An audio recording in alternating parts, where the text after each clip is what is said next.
Muy buenas noches con todos los presentes. Agradezco la cordial invitación de mi gran amigo, el ingeniero Marcos Serra Vázquez, para poder dictarles la presente conferencia titulada Ingeniería Estructural para Todos, como parte de este primer Congreso de Ingeniería y Construcción realizado por la empresa de capacitación en Ingeniería y Construcción ESIC. Quien les habla es el doctor Jenner Villarreal Castro, profesor visitante de la Universidad de San Francisco Xavier de Chuquisaca, Bolivia. Imparto cursos en casi todo Bolivia de maestría. Profesor visitante de la Universidad Laica Eloy Alfaro de Manabí de Manta, Ecuador. Profesor extraordinario en la ciudad de Trujillo de las universidades privadas Antenor Orrego y privada del Norte, siempre en ingeniería civil, ingeniería sismo resistente, es decir, la parte estructural. Profesor principal en la Universidad Peruana de Ciencias Aplicadas en posgrado y Universidad de San Martín de Porres en pregrado. También siempre en ingeniería civil. Línea estructuras. Premio Nacional de nuestro país otorgado por la Asamblea Nacional de Rectores durante los años 2006, 2007 y 2008. Iniciaremos la presente conferencia hablando primero acerca de los elementos, tipos de elementos. Tenemos elementos unidimensionales, bidimensionales y tridimensionales.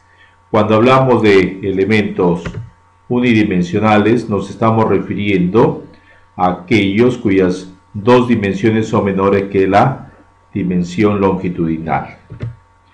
Tenemos por ejemplo acá los pilares de un puente. La sección transversal es mucho menor que la longitud del pilar. También tenemos vigas metálicas donde la sección transversal también es mucho menor que la longitudinal. Armaduras, en el caso de armaduras para tijerales, techos, cubiertas como tal, también tenemos de que la longitud de las barras es mucho mayor que las dimensiones de la sección transversal. En el sistema en general aporticado, vigas y columnas, exactamente lo mismo, longitud mayor que sección transversal, así como todo un bloque de un edificio con arriostres, por ejemplo, lo que estamos viendo, el arriostre viene a ser también la longitud mucho mayor que su sección transversal.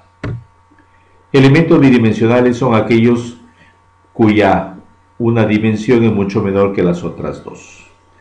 Por ejemplo, tenemos lo que son las placas.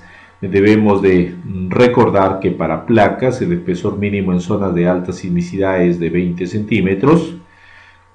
El espesor es mucho menor que las dimensiones en vista frontal de lo que vamos a tener de la placa o elemento de corte y tiene que ser continuo por toda la altura. También tenemos lo que son puentes levadizos, cubiertas tridimensionales, los elementos tridimensionales, las tres dimensiones son del mismo orden. Tenemos ahí presas, suelos, piezas de máquinas, silos, cimentaciones y otros. Acá tenemos una presa. En cuanto a los tipos de apoyos, porque me dijeron que la conferencia debe estar dirigida a todos los estudiantes desde los primeros ciclos hasta lo último. En cuanto a los tipos de apoyos y sus restricciones, los clásicos que tenemos es el apoyo fijo. Acá podemos observar un apoyo fijo donde está empernado en ambas direcciones. Por lo tanto, lo único que permite es el giro, más no el desplazamiento en ambas direcciones X e Y. En cambio, el apoyo móvil es el que estamos observando, tiene rodillos y tiene una ligera holgura que va a permitir el desplazamiento lateral. También es otro tipo de apoyo móvil en puentes. La rótula es muy importante para poder incrementar la longitud, pero también puede llevarnos a una estructura inestable. Debemos de considerar las rótulas en un número adecuado, de tal manera de que la estructura de todas maneras sea isostática o hiperestática y a su vez sea estable. Acá tenemos una rótula, una viga de concreto, donde cuando nosotros vemos una rótula es parecido a lo que se transporta un vehículo sobre un puente y sucede un pequeño bachecito, es decir, una desciende ligeramente. Es lo mismo lo que está sucediendo con la rótula, con el material elástico alrededor del mismo. Los nudos de la armadura también se comportan como rótulas. Las conexiones, las charnelas que vamos a colocar, los pernos, van a comportarse como rótulas porque van a girar. Veamos algunas enseñanzas dejadas por los sismos tanto a nivel de nuestro país como a nivel internacional. Klyachkov, un científico ruso, nos decía que a las personas no los mata el sismo, sino las edificaciones que colapsan, es decir, en pocas palabras, los malos ingenieros civiles dedicados a la línea de estructuras y arquitectos que diseñan mal. Consecuentemente, un diseño mal realizado va a acarrear un posible colapso y pérdidas no solamente materiales, sino también de vidas humanas, como lo que podemos observar en esta foto correspondiente al sismo de Kobe del año 1995. Acá también podemos ver un puente aéreo en Kobe año 1995, donde los pilares han sido desplazados totalmente, se han arrancado prácticamente, ¿no? Una falla tipo acordeón.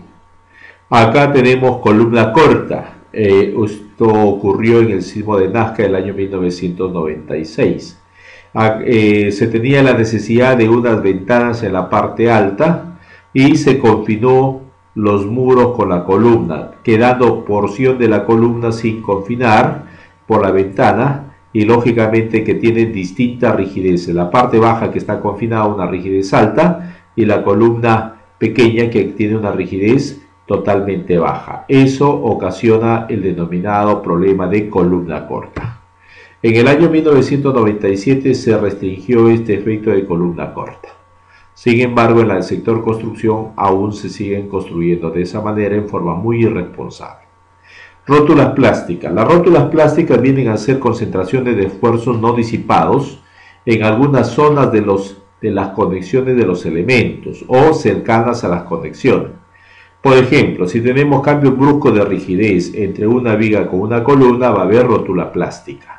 Se recomienda que la rigidez de la columna sea mayor al de la viga y una buena aproximación es 1.2.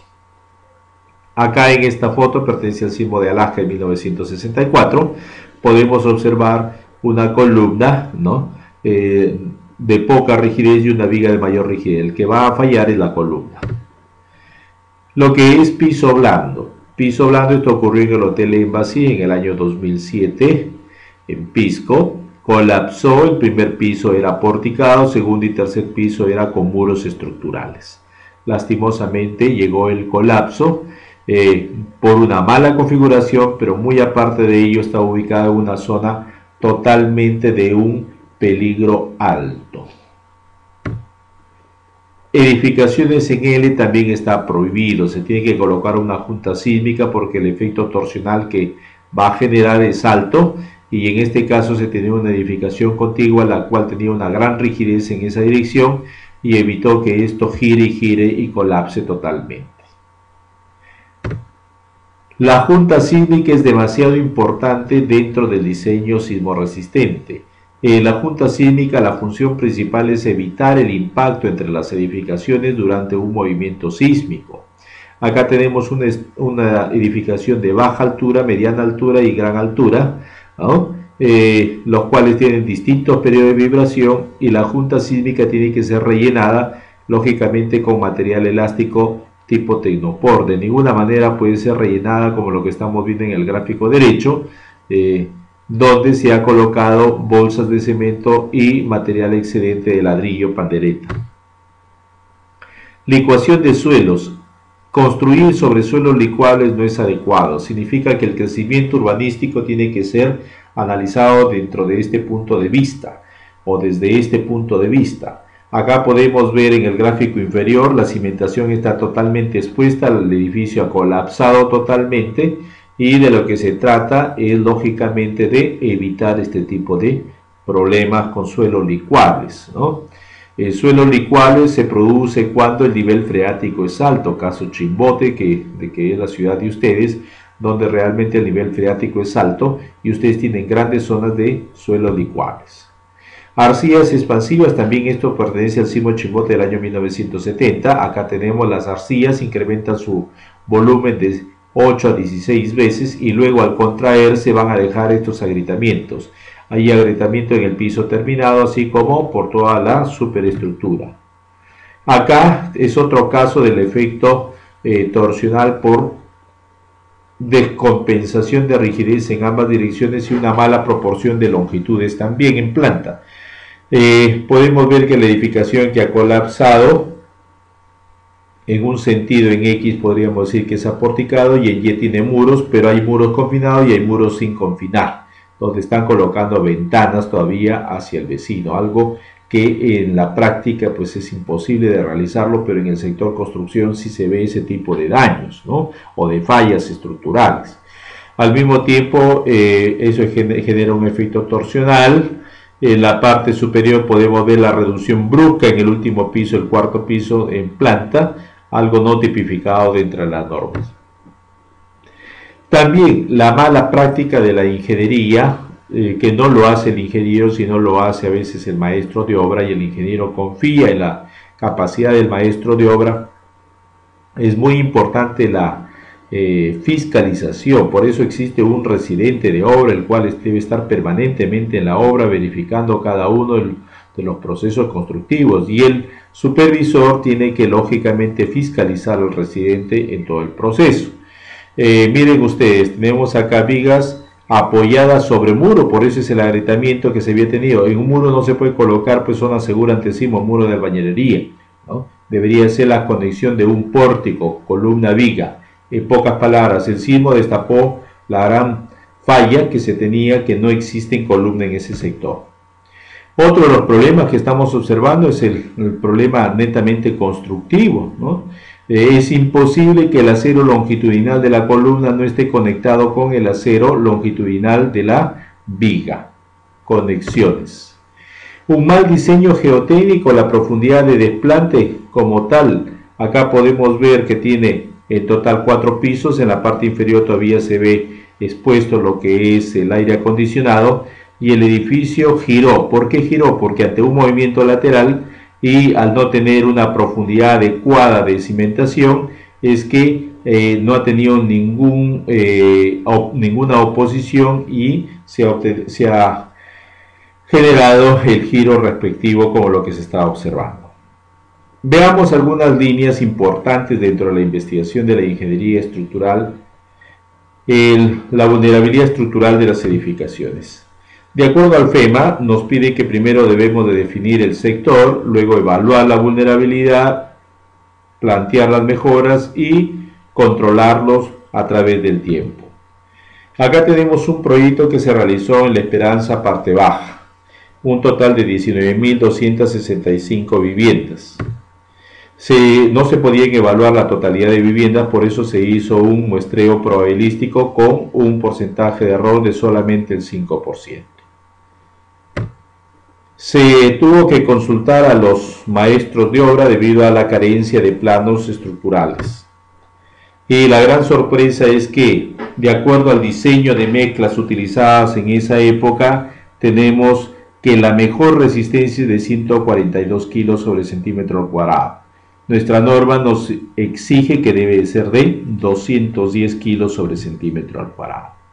Modelamos con ETAPS, tanto el estático no lineal como el dinámico espectral. Podemos ver acá que con el espectral para vulnerabilidad baja, media y alta no pase ninguno de ellos. En el estático no lineal de estructura porticada tampoco pasó. Para albañilería también construimos los espectros para cada uno de los casos y tampoco pasó. Resultado final, se tiene que el 54% es de vulnerabilidad alta, es decir, ante un sismo lo que se espera son daños y más daños. 21% vulnerabilidad media, 26% vulnerabilidad baja. El amortiguamiento del 2% para el concreto. Es una tendencia a nivel mundial del amortiguamiento del 2% para el concreto. Tenemos 3 tipos de amortiguamiento.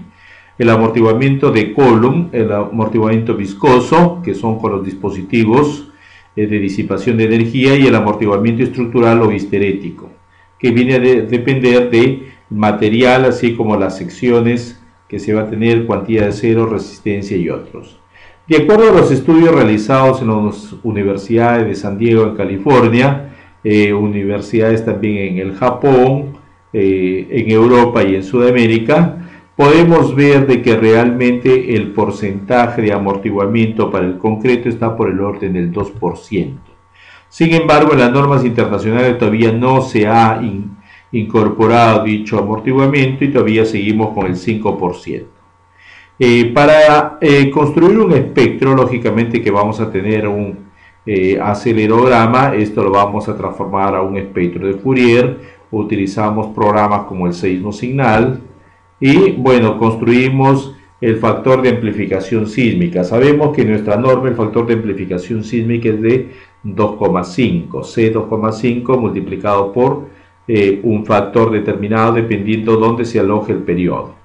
En cambio, con un 2% tenemos de 3,5, implica que se va a incrementar. Ahí está el espectro de respuesta para el 2% y el 5%, la modelación como tal y los resultados. Podemos ver que distorsión del 5% es mucho menor que del 2%. Si se va a bajar el amortiguamiento, se va a incrementar el desplazamiento lateral, lógicamente.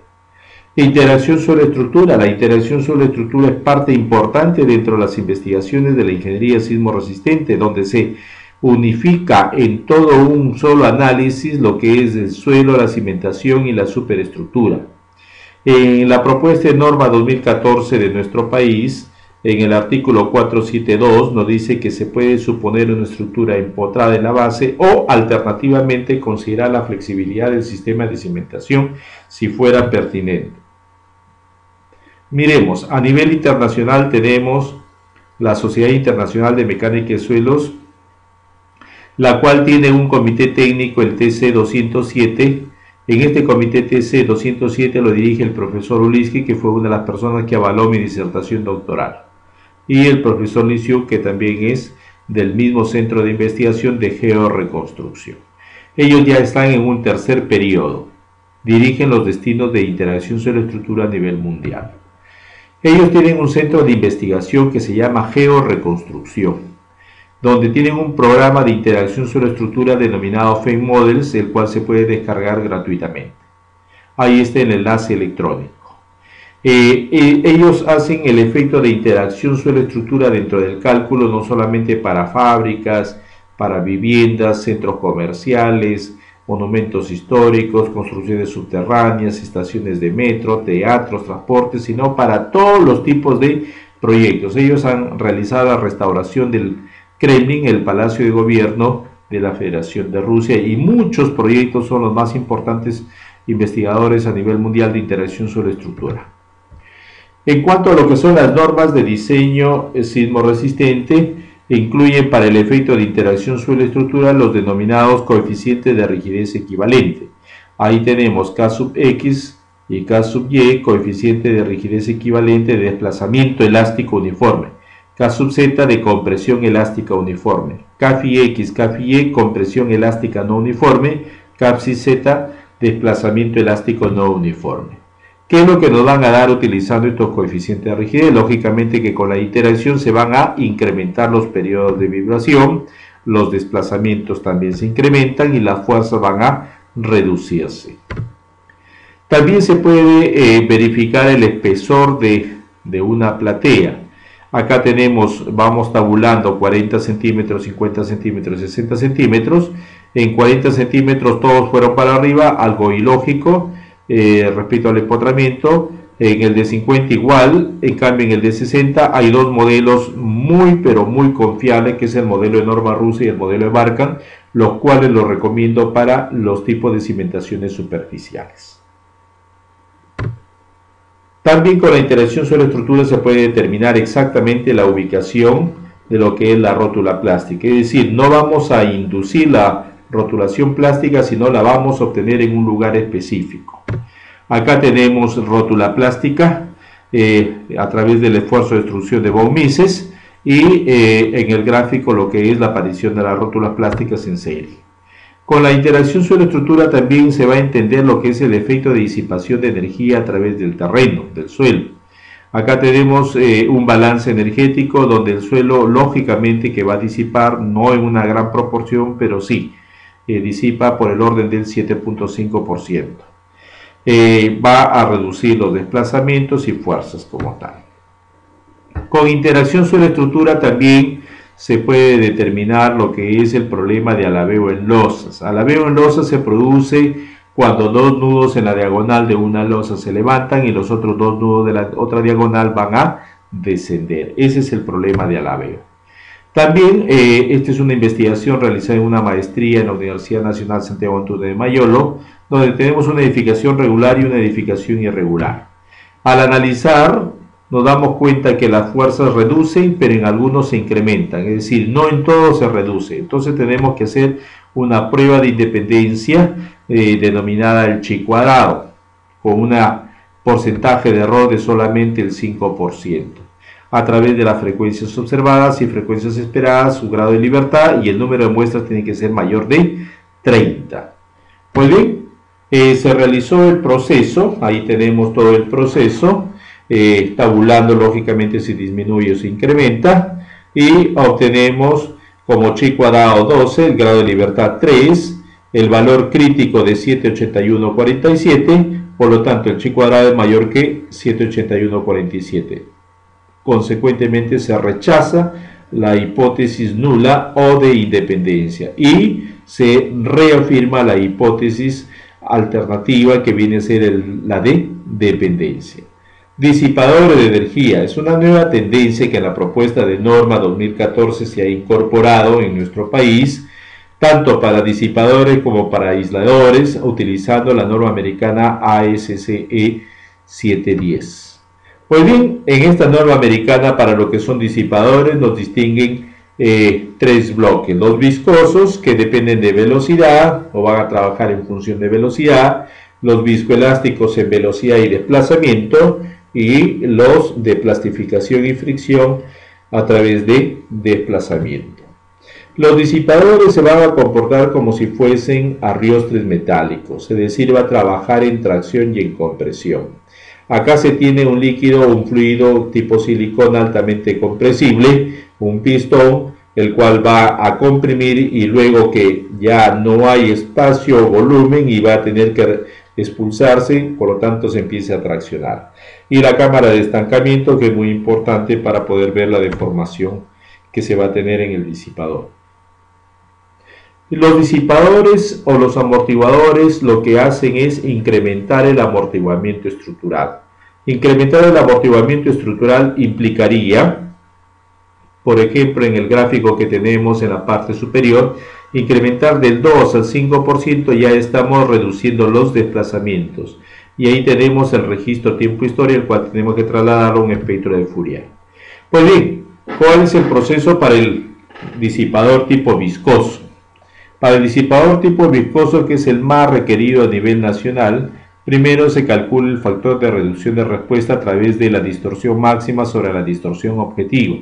Esta distorsión objetiva es obtenida a través de la metodología HASUS, relación daño-deriva, del Comité Vision 2000, para ambas direcciones. Luego se calcula el amortiguamiento efectivo considerando el beta sub 0 del 5% de la estructura. Se reduce el 5% y se obtiene el amortiguamiento viscoso, el cual debe estar entre un 20 al 40%. Luego se calculan las características del material, y en esta característica del disipador, en esta característica del disipador tenemos rigidez, amortiguamiento y exponente de amortiguamiento, el cual para disipador viscoso es de 0,5, disipador viscoelástico es de 1.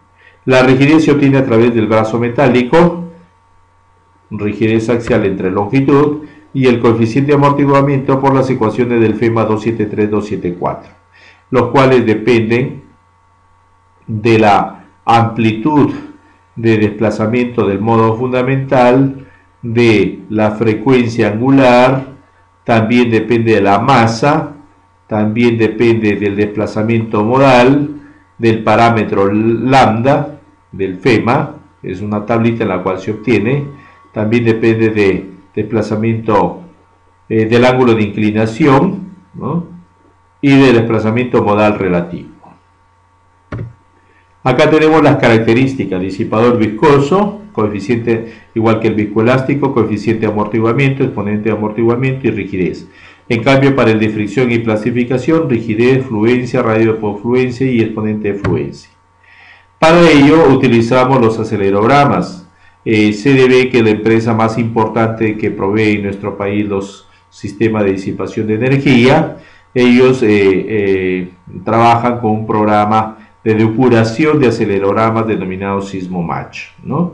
Acá tenemos la depuración, vamos a pasar a un espectro y luego lo escalamos hasta el espectro normativo.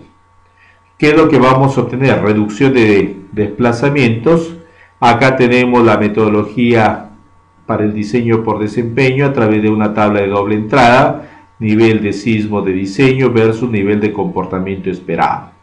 Por ejemplo, para categoría C es el color amarillo, trabajamos con seguridad de vida y sismo raro. En cambio, para un hospital tiene que quedar totalmente operacional, lo que sería sismo raro, color verde. Se reducen las distorsiones y esta distorsión objetiva siempre se va a calcular con la metodología del comité de visión. Se reducen fuerzas, se hace un balance energético donde se nota claramente la participación del disipador. Se tiene que comprobar el comportamiento del disipador. Comprobar el comportamiento del disipador implicaría de que cada uno de los disipadores tiene que ser analizado su diagrama histerético o su curva histerética. Acá podemos observar que en el primer piso se está comportando como si fuese un viscoelástico. Con solamente cambiar la posición se comporta como el viscoso. Y el máximo stroke tenemos que determinarlo, el cual es 1,34 centímetros, en este caso mucho menor de los 5 centímetros establecidos por los proveedores. Finalmente se hace el diseño de las conexiones y el detallado final. También se puede optimizar con los disipadores a través del balance energético, como podemos ver. Esta fue una investigación asesorada en la Universidad Católica de Santiago Guayaquil del hermano país del Ecuador. Aisladores sísmicos. El proceso es el mismo, incrementa el amortiguamiento, pero ahora desacopla la cimentación de la superestructura a través del aislador. Como lo está desacoplando, son dos movimientos diferentes y todo el edificio se va a mover como si fuera un gran bloque. Proyectos aislados en nuestra ciudad capital tenemos diversos. Hay unos ya construidos, otros en proceso de construcción y otros en diseño también. Ahí tenemos una investigación que se realizó en la UPC, en la ciudad de Lima, una tesis que asesoré, utilizando la norma VC porque todavía no sabíamos con qué norma íbamos a trabajar en nuestro país. Se calcularon todas las características del aislador de núcleo de plomo. En este aislador de núcleo de plomo, la incorporación de dichas características dentro del análisis informático nos va a permitir una reducción en cuanto a lo que son distorsiones y al mismo tiempo los periodos van a ser muy altos y lo que es netamente fuerzas internas también se reducen. Muy bien, con ello llegamos al final y se les agradece a todos pues por esta gentileza que han tenido de escucharme. Ahí les dejo mi correo electrónico, la dirección de mi blog, el cual ya superó el millón, ya estamos en 1.400.000 vistas, y el canal de YouTube, el cual ya tiene 1,5 millones de videos vistos. Todo un récord dentro de la ingeniería estructural, el canal más visitado de ingeniería estructural y el blog más visitado de ingeniería estructural. Muchas gracias por su preferencia, gracias una vez más a los organizadores y espero que la conferencia haya sido de vuestro agrado.